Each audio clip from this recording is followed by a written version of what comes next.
Assalomu alaykum do'stlar, yaxshimisizlar? Charchamayapsizlarmi? Fayziz hozir mana shunaqa ishlar bilan ovora. Nimaga Instagramga video kam qo'yyapsiz deb so'rayotganlar uchun atay chiqardim bu videoni.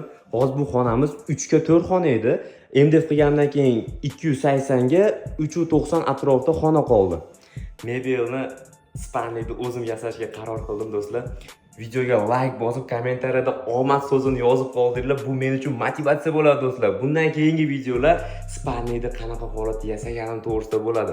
Obuna bo'lib qo'yishni unutmanglar. Shuning uchun hozir menga trimo yasayapman. Ko'ryapsizlar, mana shu joyga trimo tushadi. Bu esa sekretniy xona. Shkafni aynali qilamiz.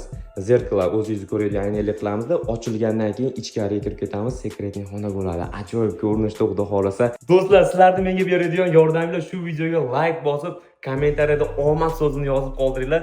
Bu men uchun motivatsiya bo'ladi, turtki bo'ladi do'stlar. Kuzatishda davom eting. Fayzul sizlar bilan.